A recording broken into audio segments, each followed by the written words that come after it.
Good morning, everybody. Welcome to the October 10th Operations Board Directors Meeting.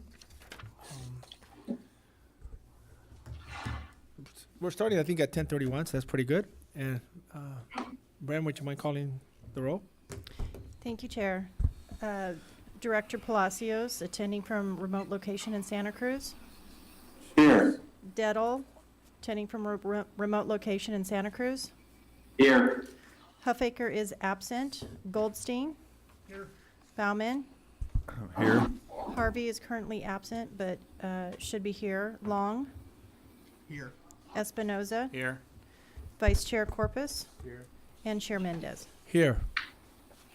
Thank you. Now we can all rise for the Pledge of Allegiance. Lane, would you mind leading us? We'll face that. Yeah. And to the republic for which it stands, one nation, under God, indivisible, with liberty and justice for all. You got it. Yeah. We're at the very end. They're pointing somewhere. So welcome to our colleagues from Santa Cruz. Now we'll move on to public comments from any member of the public on items not on the agenda. You will be provided 3 minutes to speak unless otherwise changed. So would anybody like to address the board?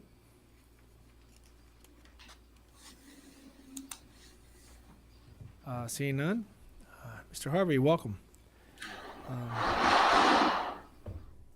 Moving on now to, are there any board member that needs to disqualify themselves from any discussion on any item on the agenda? None. Nobody for Santa Cruz. Great. Moving on to, are there any additions or deletions to the agenda before I move on to the consent? Board or staff? Great, thank you. Moving on now to items 7 through 13 on the agenda. All items will be acted upon in one motion unless an item is pulled by a board member for further discussions. Are there any board members who wish to pull any items? Hearing none, now I'd like to open up to the public. The member of the public would like to address the board on items 7 through 13 on the agenda. Hearing none, I'd like to bring it back to the board for motion. Second. Chairman, it's Mark Dettel. I would abstain from 8 since I wasn't at that meeting. Okay, thank you. Okay. Any further discussion or comment? All in favor? Aye. Opposed? Aye.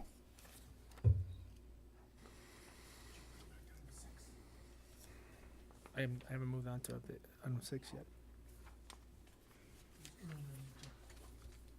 What item? We just got to the consent. Yeah, before the AC program. Oh, yeah. All right, so moving on to item number 6, update on NBC programs. Discussion item. Mrs. Director? Beth Rincott will be making that report. Okay, thank you. Good morning. So first, some quick background. This first slide lists fiscal year 18-19 programs, consulting, and related marketing spending that the operations and policy boards approved in September. We also discussed each line item in much more detail at the Community Advisory Council in September. The council supported our recommendation, so now we're moving forward. So what I'd like to do today is share what staff's working on so that you'll know what to expect moving forward. Let's start with the EV incentive program, the first program on the list there. If you'll recall, the EV incentive program has 2 parts. It's a negotiated bulk discount offered through EV dealers and manufacturers, and incentives from Monterey Bay Community Power for income qualified customers as well as public agencies.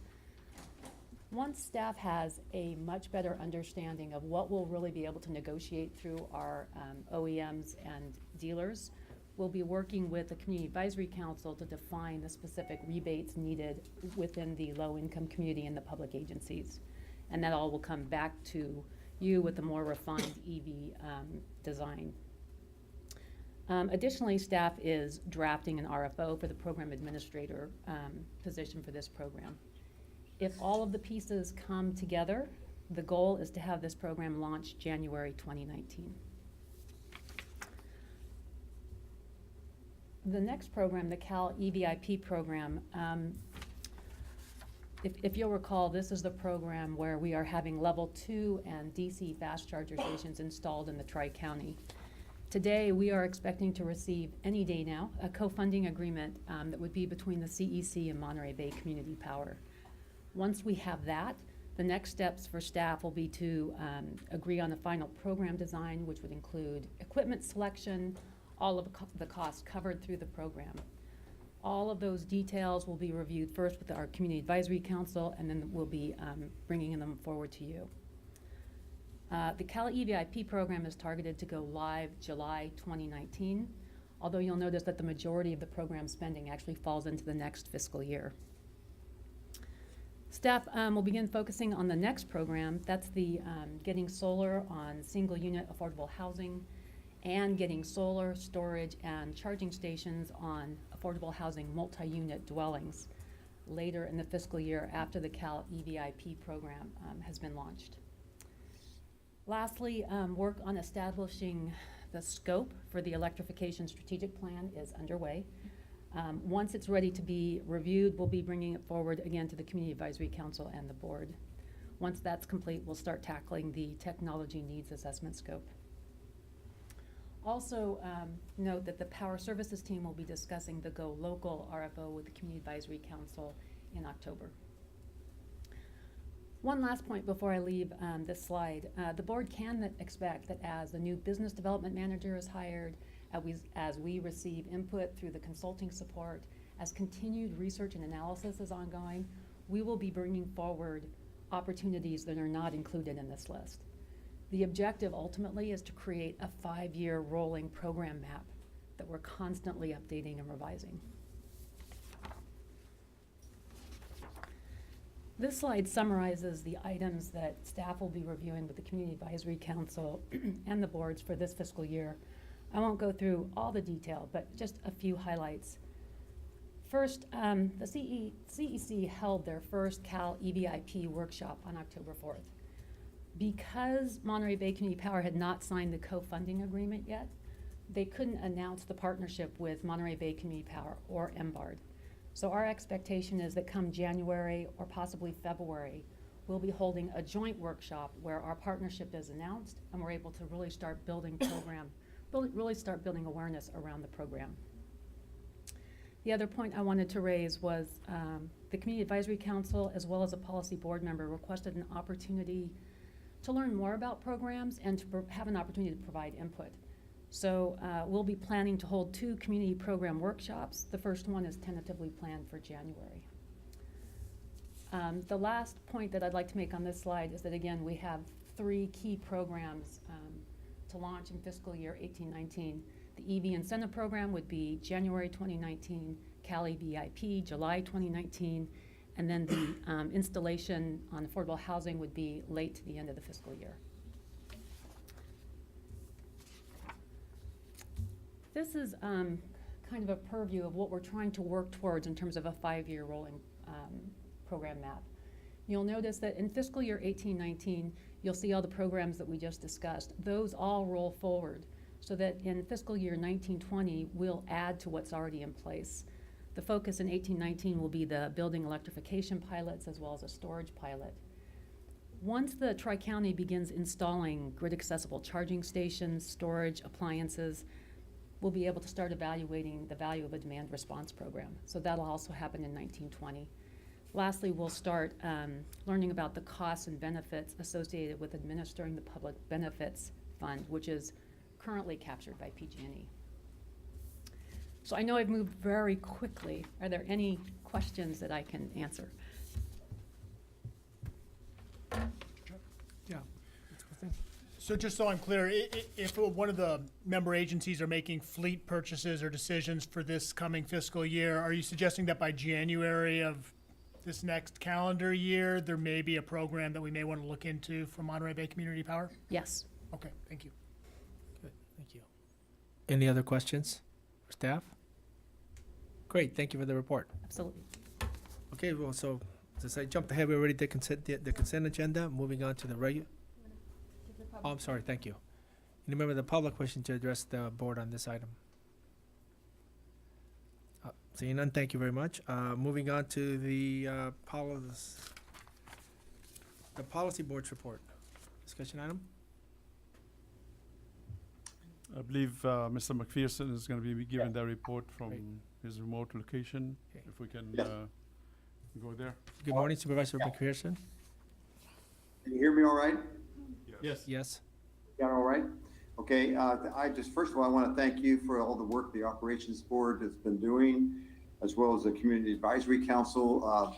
It's somewhat of a different structure from other CCAs in the state, but I think they're looking at how we operate and they're appreciative of what we're doing for more inclusiveness of the community to begin with, and then just more expertise from the Operations Board. I'm going to be reporting on the Policy Board's September 2018 meeting. First of all, a minor thing, we adopted the schedule for 2019. We're going to meet the first Wednesdays of the months of March, June, September, and December.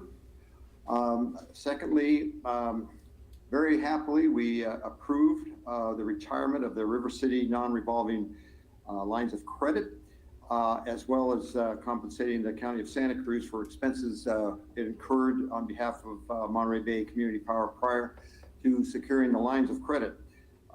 Initially, I think we thought that,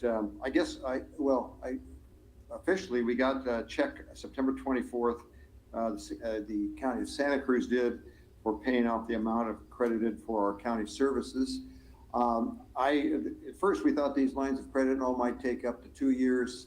We've done it within 7 months. And so everybody's to be congratulated for the way we have, we've really overseen our funds and been very frugal at what we're doing. And we're headed down the field and we've crossed the goal line on this one. So I want to say, extend my appreciation to everyone of the various agencies that have overseen this process. Secondly, we approved the formation of the audit and finance committee that would meet twice a year, and it would be made up of 3 operations board members and 2 policy board members. There's one person of interest from the city of Capitola, Jacques Bertrand, that would like to be a representative. He is an alternate, but he would like to be one of the 2 policy board members, but we'll see who makes an application beyond that. We think it's going to be very, very important. We see that this committee would be meeting twice a year, and it could be maybe before your meetings or after as well, since we would like to see 3 operations board members on that and 2 from the policy board. Secondly, we would like to see the formation of an executive committee that would be meeting 1 hour before the regularly scheduled policy board meetings. As I said, they were going to be the first Wednesdays in March, June, September, and December. On this one, we would like to have 2 members from the operations board be on that executive committee and 3 policy board members on that committee. The executive committee would, and we don't need more than meetings that we really we need, but we think this is something that we should have. And it would make recommendations to the policy and the operation boards, and a member would report to each of those boards through the process. And lastly, we approved the operating budget for 2018-19. It is on a best case scenario with revenues projected at $228 million. Programs funded at 2% of the total revenues, and the remaining surplus revenue to be allocated at 80% to reserves and 20% to rebates. That would conclude my report to you. And again, I want to thank you for your efforts and your input that have been very, very critically important to our successes that we've had to date and the successes we're going to have in the future. Thank you, Chairman, Supervisor. Any comments from the board? If I may, through the chair, thank you for that report. Would it be possible for us to have our auditor staff on that audit committee, or is it specifically for operations board members? I think it's at the JPA, it's the operations board members. I'd have to look, I think it should be a member of the operations board or an alternate. Mr. Goldstein? Supervisor McPherson, I'm curious whether there was a discussion. It sounds like there's a suggestion to form two new committees, a finance committee and an executive committee. Was there a conversation about whether those functions should live in two different committees or whether they could be combined into one executive finance committee?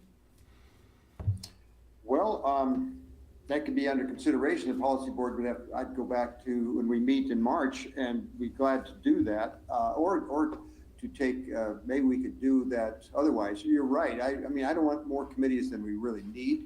And perhaps we could have them, put in one envelope of one committee. I could take that to the board and send out maybe a memo to see if they would rather have us address it as one committee instead of two. This is what was discussed before the policy board and what the decision was, obviously, but I would be glad to take that back to the policy board. And if we did, I think it would probably be, if we had one committee, it'd probably be best to have 3 members from the policy committee and 2 from operations. I don't know. That'd be subject to discussion of the policy board. Yeah, I was asking a question mostly whether or not there'd been the conversation about it. I certainly share your concern about sort of overloading folks and having duplicative committees, whether or not that's on the agenda for us to discuss. But I think it's a valid consideration, something to look at. Okay. Do you have a point? Any other comments from the board? Any member of the public wishing to address? Mr. Palacios would like to make. Oh, sorry. Hey, Carlos. Comment, I looked away. Sorry. I would just argue for a separate audit finance committee, just because I think, especially at this crucial time where we're just starting, that committee could have some members who have expertise in finance from the operations board, and also could do a deep dive into the finances and audit. And then maybe over time, after a few years, it could morph into one committee. But I would argue just to have separate committees so that they could really do a deep dive into the audit and finances of the organization. Thank you. Okay, thank you. I should have talked to my CAO before I answered, obviously. Just to comment, I do agree with board member Carlos. I think generally from all the organizations that I worked at, the finance and audit committee tends to be different than the executive committee. They have 2 different responsibilities. So I agree to keep them separate. Okay, any member of the public wishing to address the board on this item? Great, bringing it back to the board. This is just a discussion item. I had reached out to a couple of our board members. Board member Goldstein and board member Harvey have agreed to be on the executive committee. So that was sort of a start there. I do tend to agree 2 committees probably be better in the beginning, and then as we stay on this path a few years, then we can sort of merge them if it becomes to be duplicative or repetitive. I think in talking to Supervisor McPherson, it wasn't envisioned that this was going to have a lot of meetings, just a couple of key meetings during the year. So maybe we're looking at 2 tops 3 meetings per committee, if that. So. Yeah, I think we'll try to do the executive committee meetings to be on the same day, 1 hour prior to the policy board meeting. And for the budget and audit committee, I would probably venture a guess of maybe twice a year, unless, of course, we're going out to issue bonds in order to build a project. That point, that group is going to have to meet a lot more often. So, any further conversation, discussion? Mr. Chair, the only comment I have, and this is something that Jamie's mentioned before, those of us in shared seats, I'm trying to remember our tenure. I think it's Is it? Okay, so we don't have an issue there, but, okay, thank you. That was Yeah. one thing. We might at some point, but not. Right, not now. Okay, thank you. Okay, thank you. Thanks for keeping us on task. Community Advisories Council report.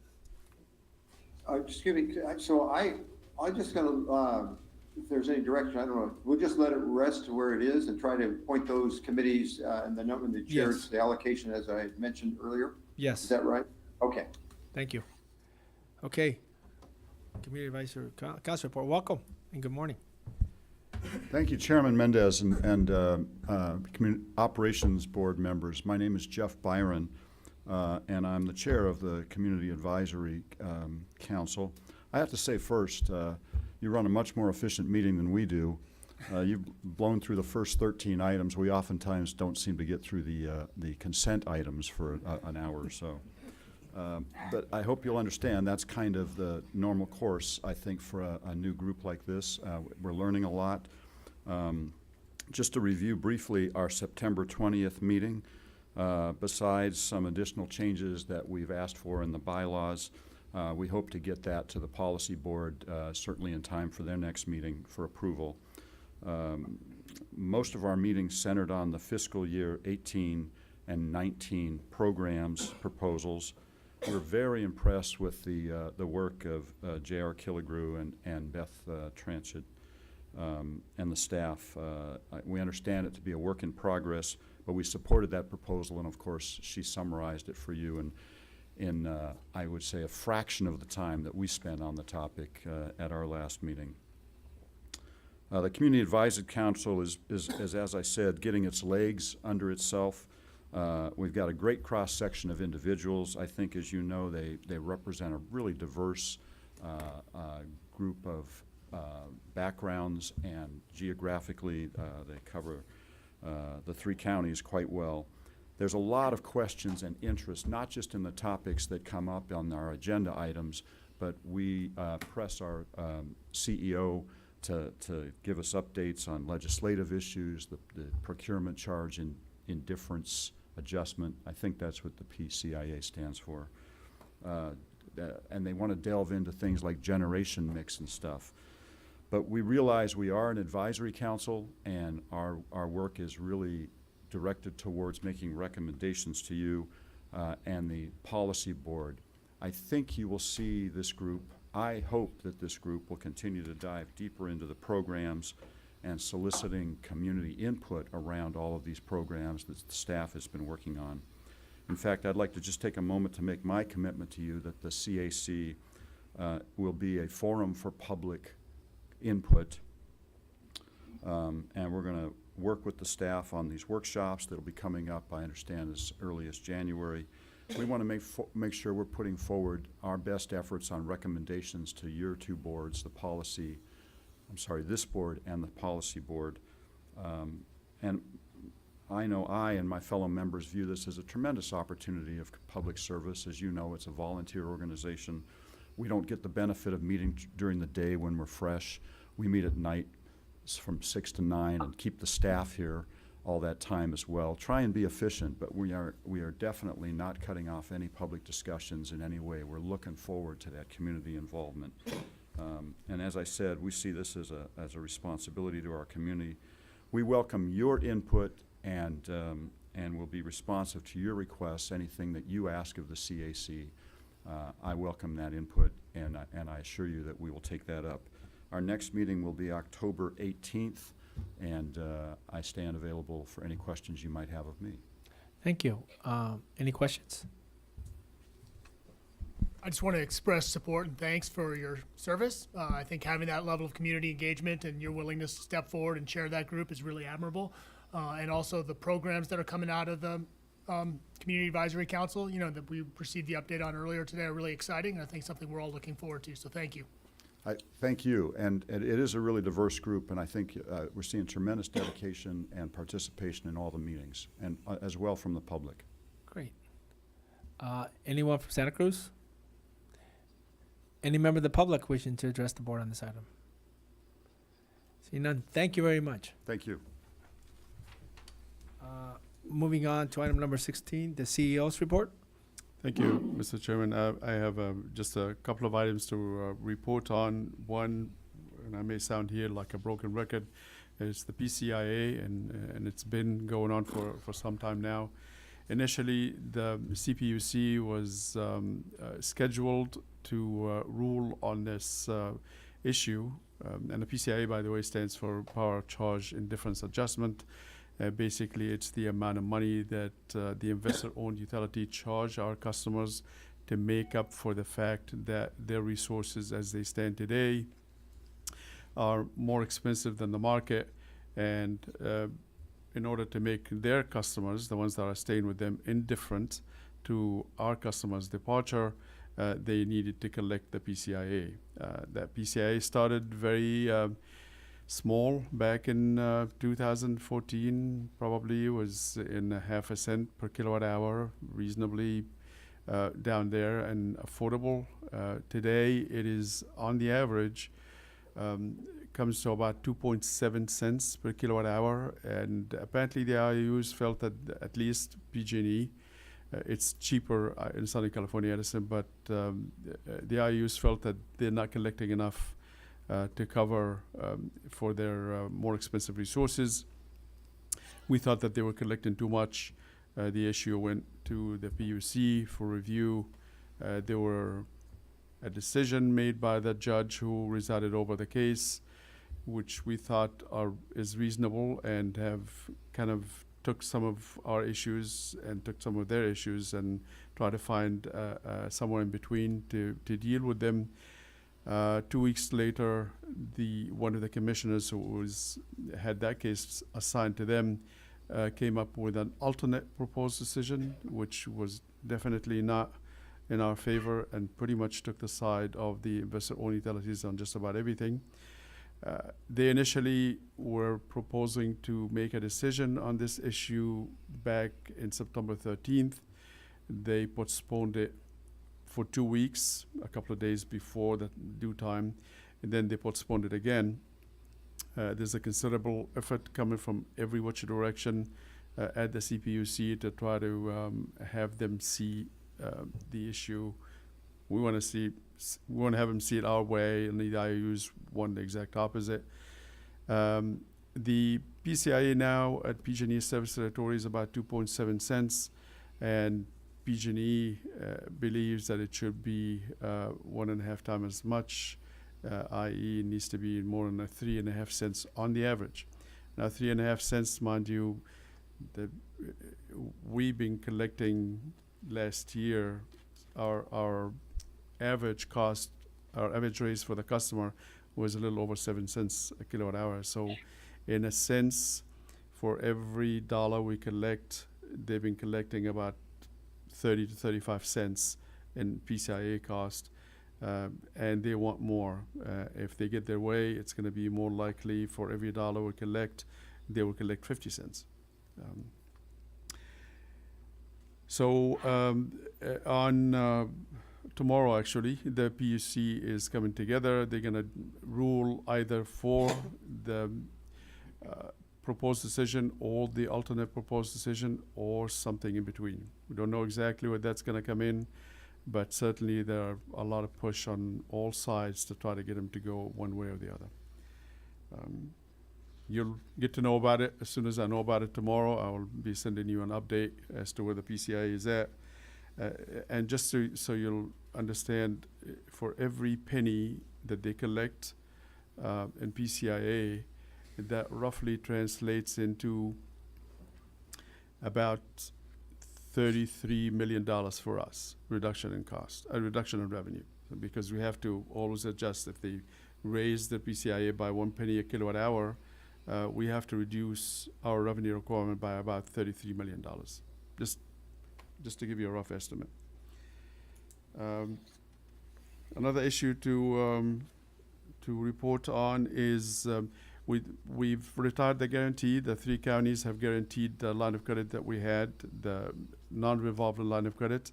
That now that we paid off the line of credit, those guarantees are now retired. You guys, at least the 3 counties, don't have to worry about it. The county of Santa Clara and the county of Monterey had a letter of credit to guarantee that debt.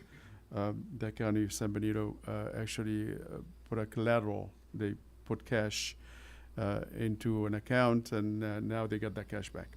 So, and that's certainly good news. Hopefully it stays that way for the duration. Finally, the last meeting, there was a request for you to know who we are sponsorship, where we are spending the sponsorship money. That is attached to to my report. And if you have any questions about any of it, JR is here in the audience. He'll come up and address it. With that, Mr. Chairman, I'll conclude my remarks. Any questions? Thank you. Any questions for Tom? Ready? Yes, Tom, just walk me through the decision by the CPUC tomorrow. Is there any additional steps that beyond that, or is that decision's final? And the second part of that is, if they adopt the alternative, does that mean we'll have to make a budget adjustment for this fiscal year? Most likely we'll adjust the budget one way or the other in order to reflect the changes, not on a cost side per se, because that is pretty much set, but on the revenue side, that is likely to be the only thing that we may need to adjust. We'll see. Again, it's not going to be after the decision comes in, by the way. We're going to have to wait until the investor-owned utilities, more so PG&E, take that decision and reflect it in calculating the forecast of next year, and this is calendar year, of their PCIA and their generation rates. Once we have that, which is more likely to be reasonably known around the mid of November, definitely should be known by the end of December. That's the time when we're going to go ahead and make an adjustment in the budget. Thank you. Mr. Goldstein. Mr. Bashi, looking at the longer term on the CPUC board, what are their terms? I would assume that over time, the CCAs in California will grow in political clout and maybe have the ability to appoint members to the CPUC who maybe better understand the CCA model. What opportunity do you see over the next several years for us to play a role in influencing the appointment process of the CPUC? I think obviously as we grow in size, we will have more of an influence. It tends to be more of an influence on the legislators in Sacramento, more so than on the CPUC itself. The CPUC is still taking a bit of a standoffish position with the CCAs because there's just too many of us, and they went from regulating only 3 large utilities to now they have to deal with the 20 different CCAs, and we have our own voice and we want to do our own thing, and sometimes we can push back because you are responsible for setting our rates. You're responsible for designing what our resource mix is going to look like, and that makes them a little bit more irrelevant when it comes to these 2 issues. So they're likely to be taking a bit of a rough stand with us for a little while.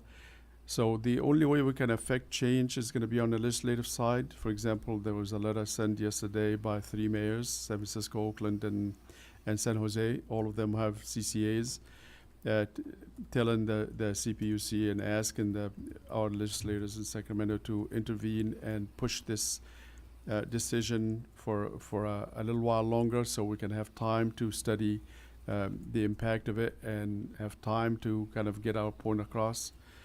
That is going to be where the impact will be. I doubt that we're going to be able to put our own people on the CPUC. It just doesn't work that way. It's the governor is the one that appoints the CPUC members, and they have I believe a 5-year term each. And we're going to have a new governor pretty soon, and a couple of them are probably due. And so the new governor is, and we're going to work obviously with his administration in order to try to influence the appointment process. In short, we can really affect things if we work on the politics side of it, more so than trying to push the legal issues with the CPUC. Board Member Bauman. Thank you. Expanding on Ray's question, Tom, in ballpark numbers, I think our fund balance for the first year of operation was about 38 million. So if the PCIA is approved as PG&E is requested, what would be the net impact for next year?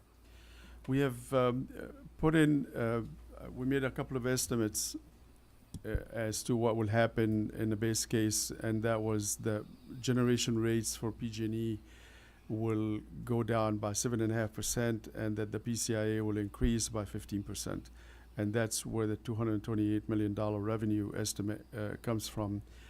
To the extent that they push the PCIA or they get what they want for 2019, I'm estimating that number will be somewhere around an increase of 18 to 19%. So it's not too far away from our estimate in the base case. And the question is, what will happen to the generation rates? If it's more than 7.5%, then we're probably going to see another estimate that will reduce our revenue by maybe another $4 or $5 million. If they hold back the generation rates, or even not reduce them by more than 7.5, or reduce them only by 5, then that will likely offset any increase in the PCIA. I think we're okay, given what I know now about where the CPUC might go, even in the worst case situation. I think we're going to be close to where we are today, but I will know for certain tomorrow, and more likely in November. What is likely to change is future years. That will have to come back, and we're going to have to talk about it again. But just for this next year, I think we're going to be fine. Thank you. Any member of the public wishing to address the board on this item? Hearing none. Thank you for the report. No actions needed. Moving on to item number 17, adopt resolution authorizing the CEO to execute a 15-year power purchase agreement for renewable supply, PCC1, with RE Slate 2 LLC, with a power delivery term of June 30th, 2021 to June 29th, 2036, and an amount not to exceed 4 cents per kilowatt. Thank you, Mr. Chairman. Just a very quick introduction. Dennis is going to be introducing this item. He's actually making a presentation to cover this as well as the next item as well. We've been talking about these two contracts for quite some time. We thought we were going to be able to get them back and done in February of earlier this year, but obviously the negotiations have gone on a little longer than what we estimated. However, the delivery of these projects is still pretty much holding steady at what we assumed we're going to. Both of them will start in 2021. And without further ado, I'm going to ask Dennis to go ahead and tell us all about it. Good morning, Mr. Chairman and members of the board. Good morning. I'm happy to get you charged up to about these two solar plus storage projects, so that you discharge your vote to approve them. And thank you for that sympathy, laughter. Just a refresher on how we got here. Monterey Bay, along with Silicon Valley, issued a joint RFO in September of last year, whereby we received about 87 offers to build projects, and we went through a shortlisting process. The evaluation criteria consisted of quantitative and qualitative criteria that had been laid out in the protocol. We made a selection of 3 projects that we shortlisted. In June, we had brought to you the wind project that was approved then. So the 2 that I'm going to be talking about today are the 2 solar plus storage projects. And we've been, as Tom mentioned, it was a lengthy negotiation, but really it's a first of its kind long-term power purchase agreement for solar plus storage at a utility scale. So these agreements are really going to set the standard in the energy industry for this type of deal going forward. So the first project, RE Slate is the name of the project. It's being developed by Recurrent Energy. They are Recurrent is a company that has done a lot of business with other CCAs. They've built a lot of projects throughout the state. They're headquartered here in San Francisco, and so the project that is part of this agreement is it will be a 150 megawatt solar facility with a 45 megawatt battery, lithium ion that can be discharged for 4 hours. The location is in Kings County, near the city of Lemoore. The expected start date is June 2021, and Monterey Bay is going to receive 45% of the output, with Silicon Valley receiving 55%. Just to comment on the project, it is we learned that Kings County is considered a disadvantaged community, so we're helping from the Cal EPA perspective disadvantaged, and so helping to reduce emissions in that area will be a good thing. So I'll move on to the next project overview. So the next one is Big Bow Solar.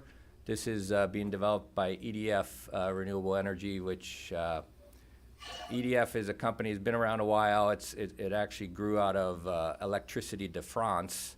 When they started business, they formed a group here in North America, headquartered in San Diego. And so their project, which is in Kern County, will be 128 megawatt solar PV with a 40 megawatt lithium ion battery with a 4-hour discharge cycle. It's near the city of Rosamond, and they're expected to begin deliveries December 2021. And as I said before, we get 45% of that output. I want to spend a moment talking about storage. It's a big deal, right? We hear a lot about it. Why is it a good thing? First of all, it allows solar, which is an intermittent technology, for us to capture that generation when maybe there's too much of it on the grid. And I'm going to speak to the duck curve problem here in the next slide, but it allows us to shift that generation from when it's not needed or undervalued to a later period in the day. So that's one of the benefits. You're basically converting an as available resource into a dispatchable resource. The other benefit to us is that a solar plus battery project has more resource adequacy value to us because that battery is valued by the grid operator. So we get more value and therefore can lower our cost of energy as doing so. So just turning to the duck curve, I don't know how familiar you are with it, but I thought it would be good to bring up this picture. So just a refresher, the line really reflects the actual consumption in the California grid minus wind and solar resources. It's meant to reflect what is the load look like after you back out these wind and solar projects. So what you see is the belly of the duck is when there's so much solar coming on the grid that the net load is lower, therefore depressing prices. This original curve was developed by the CAISO to kind of educate folks about what's going on. It's actually coming on faster than they anticipated. They saw in February this year that the belly went as low as 7,000 megawatt hours, lower than they were even projecting. So the benefit of the storage on the solar resources, we can put the generation during the belly hours into the battery and bring it out during the evening ramp, as we call it. And that area is the steepness of the duck neck. And that's a bigger problem for the grid operator. They basically have to, as the solar is tapering off in the afternoon, they have to turn on a bunch of conventional power plants to make up for that lost generation. And so that's not a good thing. So storage is allowing us to shift and help alleviate the duck curve problem. And there's a well-known article in the industry called Teaching the Duck to Fly. Basically, you see the duck, if it have a deep belly and a steep neck, that's a problem for the grid operator and for everyone who participates in the grid. But if we can teach it to fly by lowering the neck and causing the belly to be less, then you're helping the energy industry, the grid operator, manage it more effectively, and helps us keep our costs of energy under control. So storage is one of those areas that helps the duck to fly. So they're just pictures are good, right? So just turning now to kind of why we were doing this. This is kind of meant to show what motivated us to run this solicitation in the first place. Is there's a Senate Bill 350 requires load-serving entities such as Monterey Bay to procure power through long-term contracts of 10 years or more. So what this graph shows you is how we are doing with the approval of these two agreements, in addition to the earlier wind project. The top line is showing you what percentage of that long-term contracting requirement we're meeting. So in 2021, 60%, 86% in 2022, and then you see it dropping in subsequent years because the renewable RPS requirement is increasing, therefore our obligation is increasing, and so these contracts are representing a smaller percentage. So that's why it's dropping. The lines in the middle are meant to cover what the RPS requirement is. We have two lines there because if the Senate Bill 100 just changed the rules whereby we have to meet 60% of our procurement through RPS sources by 2030. Before it was 50%. So that upper yellow line or goldenrod line is the old rules. Senate Bill 100 is the yellow one, and so that's the one we're going to work towards meeting. In terms of, so you can see that these contracts do help us get well along the way to satisfying that obligation. And then the bottom line is just showing what percentage of our load these three contracts will represent once they are online and delivering. So about 22% of our load will be met with these three agreements. And then the subsequent slides are just showing the individuals for the recurrent Slate project and the Big Bow project. And so that concludes my presentation. I'm happy to take any questions you may have. Any questions from the board? Just curious, I'm assuming that the duration of the neck of the duck, so to speak, is 4 hours. That's why they size the batteries like that. It fully discharges. It actually is showing more of a 3 hour, but it shifts a little bit depending on the season of the day. So I mean, it really is geared towards that.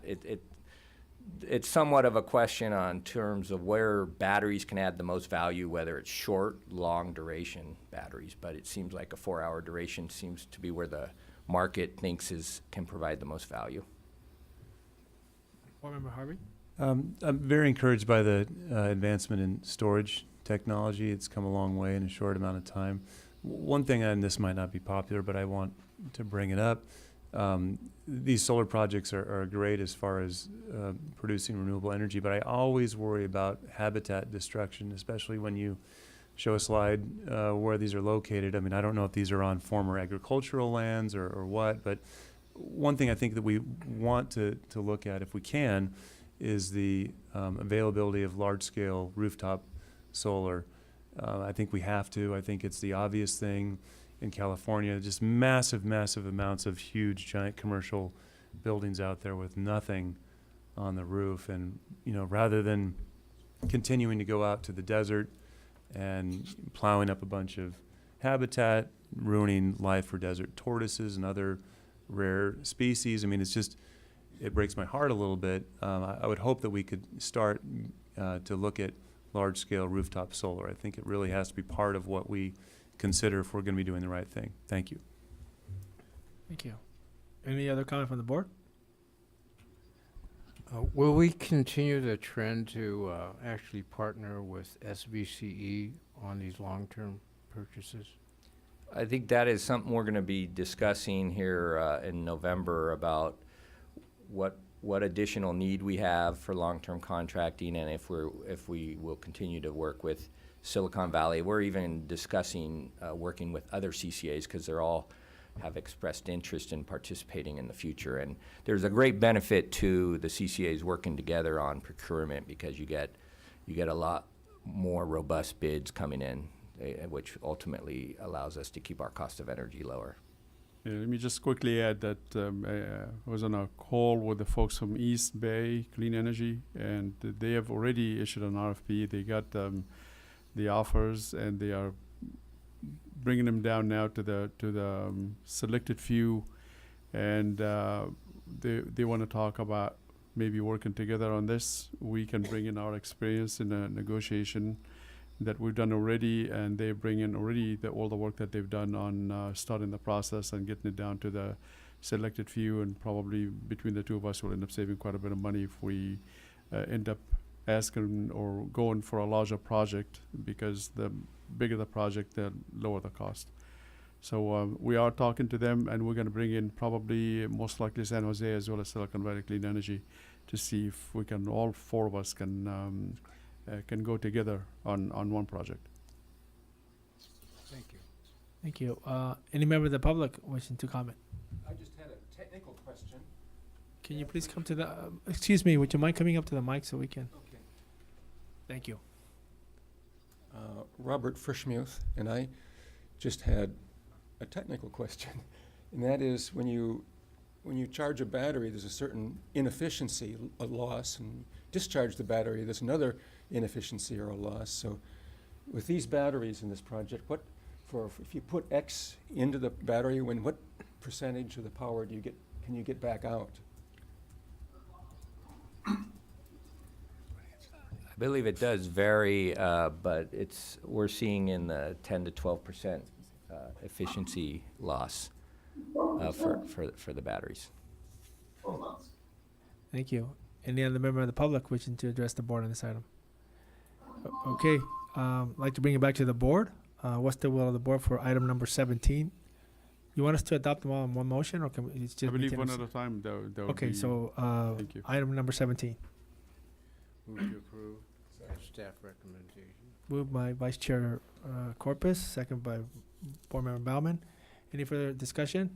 All in favor? Aye. Aye. Opposed? None? Great. Moving on to item 18. What's the will of the board? I would move we approve the resolution approving the power purchase contract with Big Bow Solar. Second. Been moved by Mr. Goldstein, second by Mr. Espinosa. Any further discussion? All in favor? Aye. Aye. All opposed? Thank you. Thank you for the report. We're all on our way. Number 19, appoint an ad hoc committee to review staff compensation and benefit package. Just very quickly, when I started back September of last year, I knew that the first thing that I need to do was to bring staff in. From prior experience, that you can't get one of these agencies starting just with the help of consultants. So fairly quickly, and in a matter of, I would say, a week to 2 weeks, I put together an organization chart and compensation package. It did reflect at least what I've seen out there, but it certainly was not done in any way or shape based on a compensation survey analysis of all the CCAs out there, or any of the agencies that do similar things to what we do.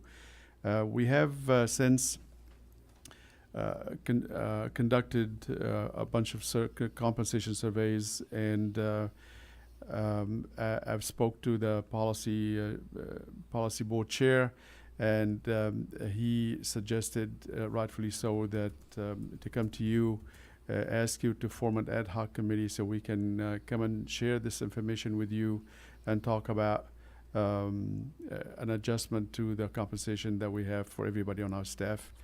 And so this item asks you to form an ad hoc group, preferably about 3 people, and that the group will meet between now and the next meeting of the operations board as often as need to. We think 4 times it would probably be max. I'm hoping it will be just 1 or 2 times if we can make it work that way. And then that ad hoc group will eventually further recommendation to the operations board for their approval. And once we secure that approval, then it goes on to the policy board for approval in December. Great. Thank you. Any questions or comments from the board? The only comment I might have is that as part of that effort, I'd recommend that a total compensation philosophy come out of it. In other words, some type of target. As an example, City Pacific Grove City Council establishes one for our employees, and we are seeking to be 95% of total compensation market median for the comparator agencies that we use. So I'd want that type of rigor if we're going to go through this effort. It shouldn't just simply be chasing the top. You need to have some type of reason and rationale for what you're doing. Okay, good point. Any other member of the board wishing to address this? Before I bring it back to the board for action, any member of the public wishing to address the board on this item? Okay. Coming back, any volunteers? Or I can appoint. Who's not here? There you go. He's already. I'm happy to help. Okay, so as long as we can do it remotely. Okay. Yeah, we could probably do it remotely, right? Through Conference call. I would hope that we can do it face to face. This is the kind of stuff that besides Make it the convenient, so we're not, you know. Okay. Director Harvey is right around the corner. Yeah, he's Okay, close. Great, PG, awesome. Yeah, any other member want to step up? Director Long? Need one more? Yeah, how about Santa Cruz? Carlos, you up for this or somebody over there? Matt. Who's not there? Who's not there? Matt. Want to flip a coin, heads or tails? Okay, I'll do it. Thanks, thank you, sir. So there you go. We have Director Palacio, Director Long, and Director Harvey. So you got your committee. Thank you very much, Mr. Great, Chair. thank you. Moving on to item number 20, board member reports and or comments. I think Did I skip something? Brent tells me that we need a motion for the. Oh, I'm sorry. appointments. Oh, so motion to appoint Director Palacio, Board Member Palacios, Harvey, and Long to the ad hoc committee. Second. Moved by Mr. Baumann, second by Mr. Corpus. Any further conversation? All in favor? Aye. Aye. Opposed? Great, congratulations. Now moving on to item number 20, board member reports and comments. Information item. Any board member have anything they want to get off their chest? Great, thank you. Moving on to 21, adjournment to next operation board meeting on Wednesday, November 14th. Thank you. I cannot believe we're almost through a whole year. Thank you, everybody. Thank you. Good Oh, work. and by the way, I think there's lunch for board members if you want to stick around for a while. Thank you. Great. We're adjourned.